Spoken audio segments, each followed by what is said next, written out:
Hello, story lovers. Welcome back to my channel, Madly in Love, Part 207.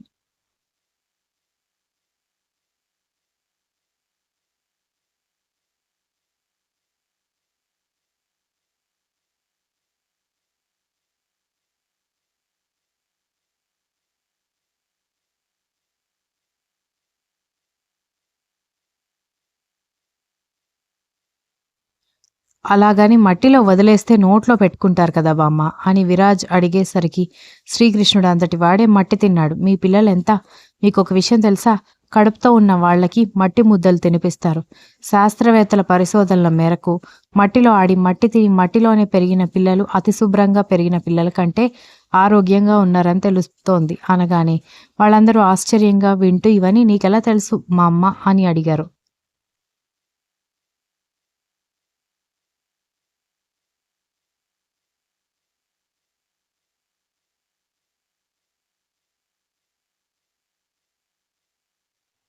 ఏం ఇలాంటి విషయాలన్నీ మీకు మాత్రమే తెలుస్తాయని అనుకుంటున్నారా? నాకు కూడా తెలుస్తాయని ఆవిడ గొప్పగా చెప్పేసరికి ఆ విషయం అర్థమైంది.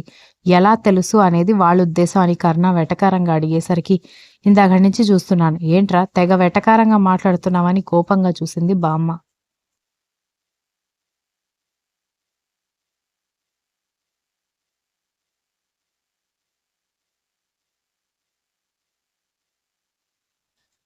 నన్ను నా పెళ్ళాన్ని పదే పదే డిస్టర్బ్ చేస్తుంటే ఇంకెలా చూస్తారు అనగానే అందరూ ముసిముసిగా నవ్వుకుంటూ ఉంటే పదండి పదండి చీకటి పడుతుందని తాతగారు రోడ్ దగ్గర ఉన్న కార్ దగ్గర నిలబడి పిలవడంతో ఇక అందరూ లేచి కార్ దగ్గరికి వెళ్ళి కారులో కూర్చున్న తర్వాత దక్ష కర్ణ భుజం మీద వాలిపోయి నాకు ఐస్ క్రీమ్ కావాలి అని అడిగేసరికి ఇక్కడెక్కడ ఐస్ క్రీమ్ ఉంటుంది అనగానే దారిలో ఎక్కడైనా బండి కనిపిస్తే కొనుక్కుందాం అనగానే నీకేమైనా పిచ్చి పట్టిందా? ఇది వింటర్. ఒక ఐస్ క్రీమ్ తిన్నావనుకో తలంతా పట్టేసి నెక్స్ట్ వారం రోజులు బెడ్‌కి అంకితం అయిపోతావు అన్నాడు.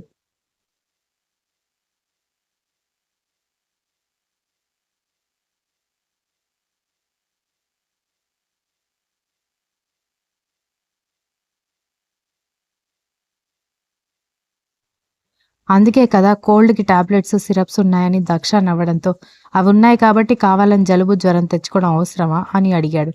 ప్లీజ్ ప్లీజ్ ఎందుకో తెలీదు. మధ్యాహ్నం అంతా హెవీ మసాలా ఫుడ్. ఇందాక కూడా హెవీ ఆయిల్ ఫుడ్ కదా! ఐస్ క్రీమ్ తింటే బావుంటుంది అనిపిస్తుంది అనగానే సరే ఎక్కడైనా కనిపిస్తే తీసుకుందువు గానీ ఆగు అని చెప్పడంతో థ్యాంక్ యూ. మీరు చాలా మంచివారు తెలుసా అనగానే నాకు తెలుసు. నీకే ఇప్పుడు తెలిసింది అనగానే మూతి ముడుచుకుంటూ ఎందుకంత వెటకారం అనగానే లేకపోతే ఏంటి? నేను నీకు 2 సంవత్సరాలుగా తెలుసు. నా మంచితనం నీకు ఇప్పుడు అర్థమైందా? అని అడగడంతో, అబ్బా! ఏదో ఐస్ క్రీమ్ కొనిస్తాను అన్న ఎక్సైట్‌మెంట్‌లో పొగిడాను గానీ, మీరు చెడ్డవారు అని నేనెప్పుడైనా అన్నానా? అని అడిగింది.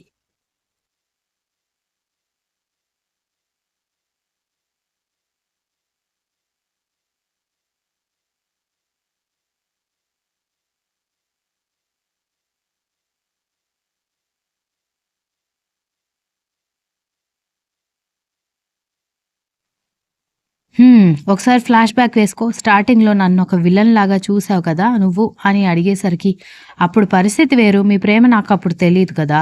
మీ ప్రేమలో డెప్త్ తెలిసాక మీరంటే నాకిష్టం అని నాకు అర్థం అయ్యాక, నేను మిమ్మల్ని ఎప్పుడైనా తక్కువ చేశానా? అనగానే, తక్కువ చేయలేదు కానీ బాగా ఏడిపించావు అనగానే, ఒక విషయం చెప్పండి.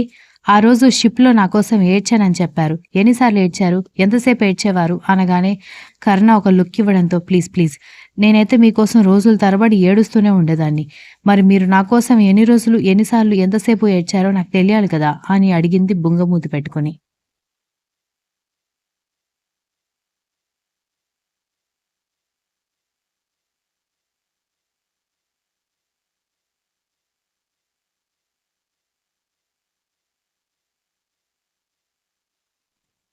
పాపం నీ పెళ్ళాం తెగ ముచ్చట పడుతోంది కదరా! ఎన్నిసార్లు ఏడ్చావో చెప్పు అని బామ్మ అడిగేసరికి, అది నన్నడిగేది నా మీద ప్రేమతో కాదు. లేదా అప్పుడు ఏడ్చినందుకు ఇప్పుడు ఓదార్చడానికి కాదు. ఈ మాట పట్టుకొని మీరు నా కోసం ఏడ్చారని లైఫ్ లాంగ్ నేనేదో దానికోసం పడి చస్తున్నట్టు బిల్డప్ ఇవ్వడానికి అనగాని, అది నిజమే కదా! అదంటే పడి చస్తావు కదా నువ్వు అని బామ్మ కూడా అడిగేసరికి బామ్మ అన్నాడు కర్ణ.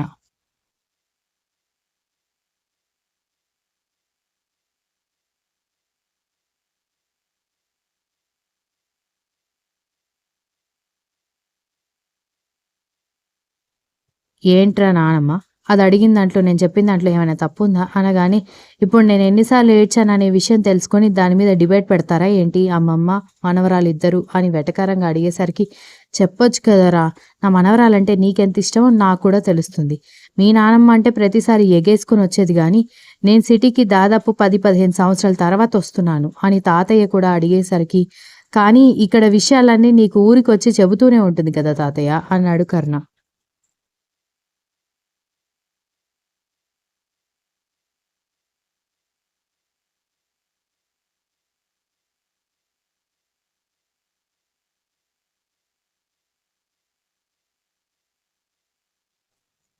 మీరు ఇంత సోది చెప్పే గ్యాప్‌లో మీరు నా కోసం ఎన్ని సార్లు బాధపడ్డారనే విషయం చెప్పొచ్చు తెలుసా? అని దక్ష కోపంగా అడిగేసరికి, ఏంటే నోరులేస్తుంది అని అనగానే, మరి లేకపోతే ఏంటి?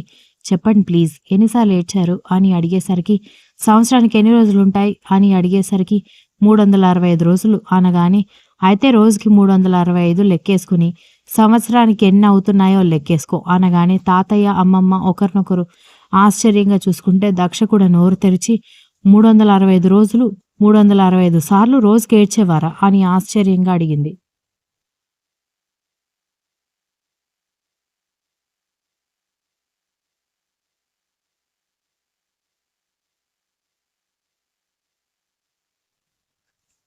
అని మాత్రం చెప్పి వాళ్ళని ఫేస్ చేయలేక అతను తల తిప్పుకోవడంతో దక్ష కళ్ళల్లో, బామ్మ కళ్ళల్లో నీళ్లు తిరిగితే, కానీ నువ్వు ఎప్పుడూ మాకు ఎదురుపడే వాడివి కాదు కదరా కన్నీళ్లతో అని బామ్మ అడిగేసరికి, నాకే విషయమైనా బయటికి చెప్పడం తెలుసా? అని అడగడంతో లేదని వాళ్ళిద్దరూ తలాడించడంతో, మరి ఏడుపు కూడా నేనే ఏడ్చేవాణ్ణి. మీ ముందే ఏడ్చి నా స్థాయి ఎలా తగ్గించుకుంటాను అన్నాడు.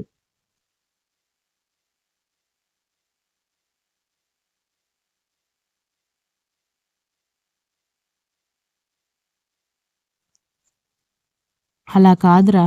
నువ్వు నా ముందు బాధపడుంటే దీన్ని తన్నుకుంటూ అయినా ఎక్కడున్నా తీసుకొచ్చేదాన్ని అని బామ్మ చెప్పేసరికి దక్ష మూతి ముడుచుకుంటే, అలా బలవంతంగా ఎవరో తీసుకొస్తే అది రాకూడదు. దానంతట అది రావాలని అనుకున్నాను. అయినా కావాలని వదిలేసి వెళ్ళిపోయింది. ఇంకెవరో రికమెండ్ చేస్తే వస్తుందని నేనెలా అనుకుంటాను నానమ్మ అనగానే, అయ్యో నా బంగారు తండ్రి అంత ఏడ్చావారా అని ఆవిడ బాధపడుతుంటే, ఐయామ్ సారీ అని కన్నీళ్లతో చెప్పడంతో, అందుకే నేను చెప్పనన్నాను. ఇప్పుడెందుకు ఏడుస్తున్నారిద్దరూ అని అన్నాడు విసుగ్గా.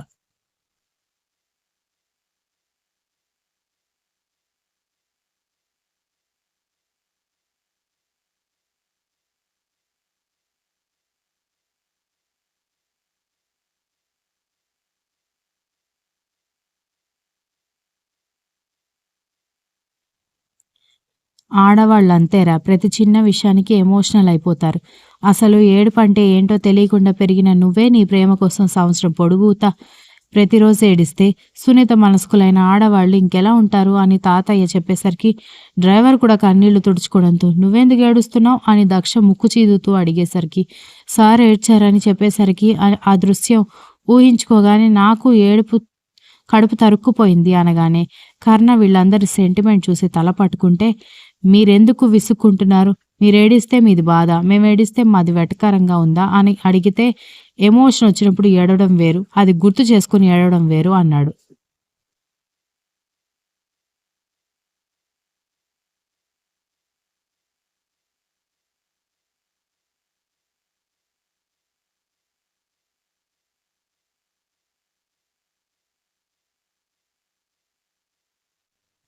ఏదో ఒకట్లే నా బొంద. నువ్వేడవడం గుర్తొచ్చి మాకు కూడా ఏడుపొస్తుందని బామ్మ కూడా అనేసరికి, అయితే ఊరికెళ్ళే వరకు ఏడుస్తూ కూర్చోండి అని విసుగ్గా చెప్పి కర్ణ వెనక్కి వాలితే అతని భుజం మీద తల వాల్చి అతని చెంపల మీద చిన్నగా తడుతూ, ఐ లవ్ యూ కన్నా, I love you so much. నా కంఠంలో ప్రాణం ఉండగా ఇంక నేను నిన్ను వదిలేసి వెళ్ళిపోను అని చెప్పడంతో, ఇంకెలా వెళ్తావే మనిద్దరికి ముడిపడింది కదా అన్నాడు. Continuous. If you like the story please like, share, comment and don't forget to subscribe.